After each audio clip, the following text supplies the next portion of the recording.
Petrol ధరల పెంపుపై విశాఖ నుంచి మరింత సమాచారం మా ప్రతినిధి నాయుడు అందిస్తారు. ఈ రోజు నుండి దేశవ్యాప్తంగా పెట్రోల్ డీజిల్ ధరలు పెరిగాయి. సో ₹2.61 పెట్రోల్ ధర, అలాగే డీజిల్ ₹2.71 పెరిగింది. సో దాదాపుగా ఇంతవరకు చూసుకుంటే దాదాపుగా ₹7.5 డీజిల్ పెట్రోల్ పైన ఒకసారిగా పెరిగినటువంటి పరిస్థితి. సో క్రమంగా స్టార్టింగ్ నుంచి ఇప్పుడు చూస్తే 4 సార్లు ఆల్రెడీ పెట్రోల్ డీజిల్ ధరలు పెంచడం జరిగింది. సో దేశవ్యాప్తంగా కూడా ఇప్పుడు ఎవరైతే పెట్రోల్ వినియోగదారులు వెళ్తే ఎవరు ఇబ్బందులు పడుతున్నారు. సార్, ఆల్రెడీ ఈరోజు ₹2.61 పెట్రోల్ పెరిగింది. సో డీజిల్ ₹2.70 పెరిగింది. దాదాపు 7.5 పెరిగింది ఇప్పట్లో, దాదాపు ఒక 15-20 రోజుల్లో. సో ఎలా చూస్తారు? ఇది చాలా దారుణమైన పరిస్థితి అండి. ఇప్పుడు సామాన్య జనాల మీద పెట్టడం వల్ల కూరగాయల రేట్లు, ట్రాన్స్పోర్ట్ అంతా పెట్టి ప్రతి దీని మీద మాకు భారం పడుతుంది. ఇది ప్రభుత్వ తాలూకా అన్యాయం, చాలా అన్యాయం ఇది. సో ఇది ఆల్రెడీ పెరిగినటువంటి వీటి ప్రభావం అన్నిటి మీద పడేటువంటి అవకాశం అయితే ఉందనేది మనకు స్పష్టంగా తెలుస్తున్నటువంటి పరిస్థితి ఉంది. సో ఇప్పుడు ఆల్రెడీ మనం చూడొచ్చు, ఇక్కడ పెట్రోల్ బంకుల ఓనర్స్ ఎవరైతే ఉన్నారో వీళ్ళంతా కూడా ఆల్రెడీ పూర్తి స్థాయిలో ఆర్డర్ పెట్టినా కూడా అది దొరకలేనటువంటి పరిస్థితి అయితే ఉంది. ఇక్కడ కొంతమంది ఉన్నారు. సో వాళ్ళతో మాట్లాడేటువంటి ప్రయత్నం చేద్దాం ఒకసారి.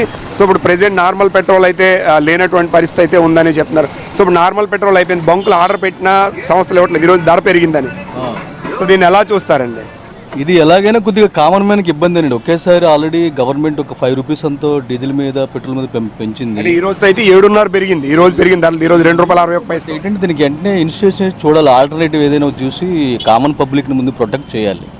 ఎందుకంటే కామన్ మ్యాన్ ఏంటంటే ఒకేసారి ₹5 లీటర్కి ₹6 ఈ లీటర్ కంటే పెట్టుకోవడం కష్టం. సో దీనికి గవర్నమెంట్ ఏదో ప్రత్యామ్నాయం చూసి ప్రొటెక్ట్ చేయాలన్నమాట వీళ్ళని. అదే ఫ్యూచర్లో ఇంకా మనకి ఇబ్బంది అయిపోతుంది. కొద్ది భారంగానే, ఇది కామన్ పబ్లిక్ భారంగానే ఉంటుంది. సో పెరిగినటువంటి ధరల ప్రభావం ఆల్రెడీ ఖచ్చితంగా ఇది కామన్ మ్యాన్ మీద ఎక్కువ ప్రభావం చూపేటువంటి అవకాశం ఉంది. అయితే పశ్చిమాసియాలో నెలకొన్న నేపథ్యంలో ఖచ్చితంగా తీవ్ర ఇబ్బందులు పడుతున్నామని చెప్తున్నారు. ఇక్కడ ఆటోలు ఉన్నారు. బాబు, ఇప్పుడు ధరలు, పెట్రోల్ డీజిల్ ధరలు పెరిగాయి కదా, దీనివల్ల మీకు ఏమైనా ఇబ్బంది ఉందా, లేదా బాగుందా? పెట్రోల్ డీజిల్ అయితే పెరిగిపోయి బయట కూడా బిజినెస్ లేదు, చాలామంది ఇబ్బంది పడుతున్నారు. సో ఇప్పుడు మీరు ఆటో రేట్లు అయి పెంచారనుకోండి, ఆటోలో వెహికల్ రేట్లు పెంచితే జనాలు వస్తారా? పెంచినా రారు. ఇప్పటికే ఎక్కట్లేదు, ఎక్కువ దిగితే ₹10 అన్నారు, అవి కూడా ఎక్కట్లేదు.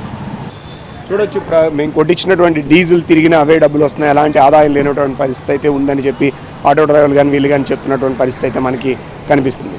ఇప్పుడు జర్నలిస్ట్ సంతోష్ నాయుడు, విశాఖపట్నం నుండి.